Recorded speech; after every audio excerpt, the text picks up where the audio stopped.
Nicolas, pourquoi, mais pourquoi la France a décroché depuis maintenant une grosse dizaine d'années? La littérature sur le sujet est abondante, mais rien ne change. Ah oui, on a calculé depuis 2000, date du décrochage, 30 rapports officiels, que les rapports officiels, qui arrivent tous globalement au même constat. On a un problème de coût en France, c'est la compétitivité prix. Et puis on a un problème d'offre, c'est la compétitivité hors prix. Et tous ces rapports arrivent absolument aux mêmes conclusions. Première conclusion, c'est pas en agissant sur un seul des facteurs qu'on réglera les problèmes. C'est pas qu'un problème de compétitivité hors prix, c'est pas qu'un problème de coût du travail, d'accès au crédit.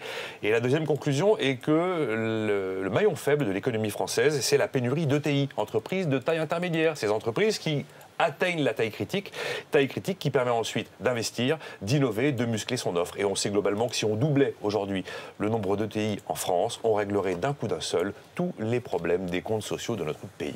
Mais pourquoi ces rapports n'ont eu aucun effet? Eh bien écoutez, zéro continuité. Vous avez eu 30 rapports en 12 ans, quasiment autant de ministres de l'économie, j'ai envie de dire. Donc il n'y a pas de continuité dans l'action publique. Ensuite, deuxième raison, zéro effort sur la dépense publique. Aucun gouvernement n'a osé s'attaquer à ce sujet-là de peur de perdre l'élection suivante. Moralité, on n'a jamais attaqué la facture de l'État-providence. Et puis la troisième raison, il n'y a pas de stratégie fiscale. Nous avons une fiscalité qui n'est pas pensée, qui est systématiquement punitive, jamais incitative. Et puis il y a quand même deux autres raisons importantes qu'il faut souligner dans le décrochage de la France.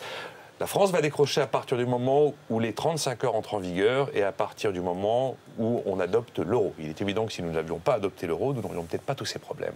Alors, professeur Dos, que faudrait-il faire? Déjà, on fait une synthèse des 30 rapports qui existent déjà, ce serait pas mal. Après, il va falloir se demander qu'est-ce qu'on fait. Il est peut-être temps de se demander s'il ne faut pas produire plus et consommer moins. Soit faire les deux, produire plus et consommer moins. Produire plus, ça veut dire faire rentrer plus d'argent. Ça veut dire pour ça qu'il faut évidemment assouplir les règles du marché du travail et puis faire une fiscalité en faveur du capital et en faveur de l'investissement. Et consommer moins, ça veut dire faire sortir moins d'argent. Pour ça, il faut évidemment réduire la dépense publique et puis faire pression sur les salaires. Alors, on ne va pas baisser les salaires en direct. Il y a moyen de faire pression sur les salaires sans les baisser directement, tout simplement en faisant pression sur le pouvoir d'achat. Et pour ça, les outils ne manquent pas.